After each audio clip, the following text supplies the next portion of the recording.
উপদেষ্টা পরিষদ এটা ইচ্ছা মতো হচ্ছে, যার যা খুশি যে যেভাবে লবি করতে পারতেছে প্রফেসর ইউনূসের সাথে সেই ঢুকাই দিচ্ছে। যখন প্রথম উপদেষ্টা পরিষদ গঠিত হলো, আমি সেই সময় এই উপদেষ্টা পরিষদের সমালোচনা করছিলাম এই জন্যই যে এই উপদেষ্টা পরিষদ বিপ্লবের আকাঙ্ক্ষা ধারণ করে না। এবং তারপরে তো এটা তো প্রথম না, এরপরে আলী ইমাম মজুমদারকে নেওয়া হলো, তাই না?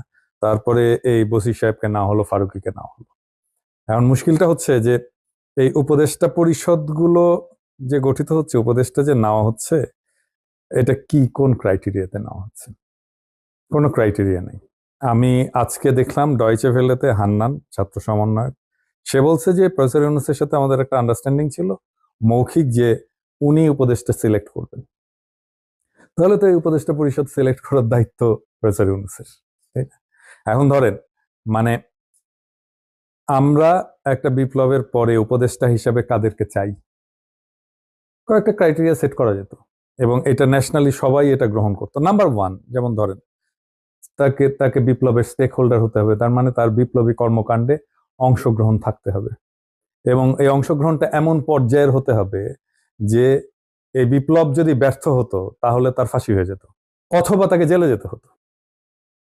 আমরা যদি এই ক্রাইটেরিয়া অনুসারে দেখি, তাহলে প্রফেসর ইউনূস অবশ্যই, উনি তো জেলে যেতেনই। আসিফ নজরুল হয়তো যেতেন, আদিলুর রহমান শুভ্র উনি জেলে ছিলেনই, হয়তো যেতেন। ছাত্র নেতা দুইজন, এই দুইজন আসিফ এবং নাহিদ, এরা তো জেলে যেতেন। তাহলে এই 5 জনের বাইরে, 6 জনের বাইরে না 5 জনের বাইরে তো আর কেউ নাই যে বিপ্লব ব্যর্থ হলে তাকে জেলে যেতে হতো, তাই না? আমি তো এরকম অনেককে দেখিয়েছি যারা শেখ হাসিনার বন্দনা করছে, লিখছে, হ্যাঁ, বন্দনা করে লিখছে, শেখ হাসিনা উন্নয়নের গল্প শোনাইছে, এরকম লোকজন উপদেষ্টা হয়ে গেছে। 2 নাম্বার, তাকে ফিজিক্যালি ফিট হতে হবে, তাকে দৌড়ে বেড়াতে হবে। হ্যাঁ, এমনিতে আমরা জানি যে প্রফেসর ইউনূস বয়স্ক মানুষ, উনি দৌড়াতে পারবেন না। তাহলে এই কাজটা তো উপদেষ্টাদেরকে পূরণ করতে হবে। জেলায় জেলায় দৌড়াতে হবে, হাসপাতালে হাসপাতালে দৌড়াতে হবে, যে সমস্ত জায়গায় শহীদ হয়েছে তাদের বাসায় যেতে হবে, কথা বলতে হবে, যে সমস্ত জায়গায় লড়াই সংগ্রাম হয়েছে সেখানে কথা বলতে হবে, বাজারে যেতে হবে, দোকানে যেতে হবে, জনগণের সাথে কথা বলতে হবে, ইন্টারাক্ট করতে হবে জনগণের সাথে, ফিজিক্যালি ফিট হতে হবে। প্রত্যেকটা 70-এর উপরে বয়স, দেখবেন তার ডায়াবেটিস, হাইপারটেনশন রোগ থাকা কোনো অসুবিধা না, তার ডায়াবেটিস, তার হাইপারটেনশন, তার ইনসুলিন মাপতে হয়, তার খাবার খেয়ে দেখে দেখে খাইতে হয়। কারো কারো দেখবেন অ্যাডাল্ট ডায়াপারও পড়তে হয়, হ্যাঁ, যে পেশাব আটকায় রাখতে পারে না, হাঁটতে পারবে না, হ্যাঁ, হাঁপানি আছে, মেলা রকম রোগ, কারো কারো ক্যান্সার আছে, এরকম দেখবেন আপনি সবাই। তো রোগ থাকার রোগ খোদা তাআলা দেন না, এটা তো আমাদের কারো কোনো ইয়ে নাই। কিন্তু আমি একজন রোগগ্রস্ত জরাজীর্ণ লোককে আমি কেন এমন একটা দায়িত্ব দেব যেখানে প্রচুর পরিমাণে পরিশ্রম করতে হবে? হ্যাঁ। 3 নাম্বার, তার ওই সাবজেক্টের ব্যাপারে দক্ষতা থাকতে হবে, পড়াশোনা থাকতে হবে। ধরা যাক যাকে আমি স্বাস্থ্য মন্ত্রণালয় দেব, তাকে তো স্বাস্থ্যের বিষয়টা জানতে হবে খুব ডিপ। আমি নিজে ডাক্তার, হ্যাঁ, তারপরেও আমার স্বাস্থ্যের বিষয়ে আপ টু ডেট থাকা আমার জন্য একটা ডিফিকাল্ট কাজ, এক্সট্রিমলি ডিফিকাল্ট কাজ। কত কিছু ইনোভেশন হচ্ছে, কত কিছু। আমি প্র্যাকটিস করি না, আমি তো ডাক্তারি পাস করছি, আমি প্র্যাকটিস করি না। আমাকে যদি এখন প্র্যাকটিস করতে বলেন আমি পারবো না কিন্তু করতে, হ্যাঁ। তো প্রত্যেকটা সাবজেক্ট এরকম, তাহলে আমি যেই কাজটা করব সেই সাবজেক্টের উপরে আমার পূর্ণ দখল থাকতে হবে। 4 নাম্বার, তার সাফিসিয়েন্ট ম্যানেজারিয়াল স্কিল থাকতে হবে, লিডারশিপ স্কিল থাকতে হবে। তাকে এটা ডেমনস্ট্রেট করতে হবে যে আমি এই কাজটা করছি, আমি এতজন লোককে সামলাইছি, এতজন লোককে লিড করছি, আমি এত টাকার বাজেট সামলাইছি।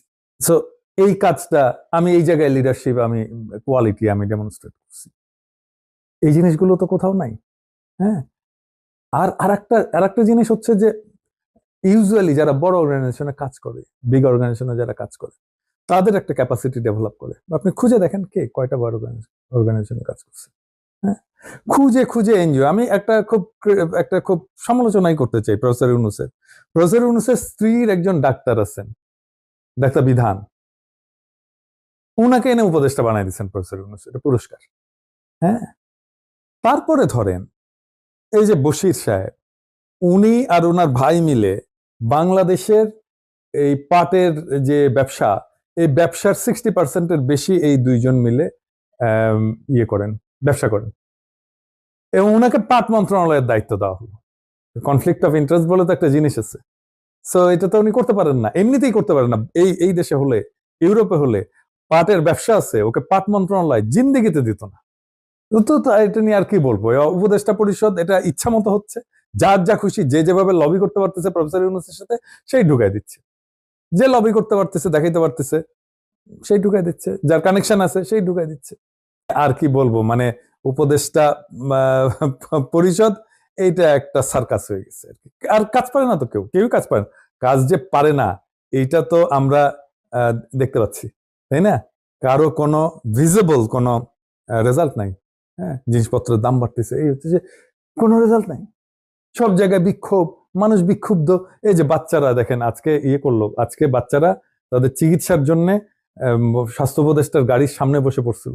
হ্যাঁ, এখনো তারা, রাত হয়ে গেছে, তারা ওখানে বসে আছে আহতরা, চিকিৎসার দাবিতে।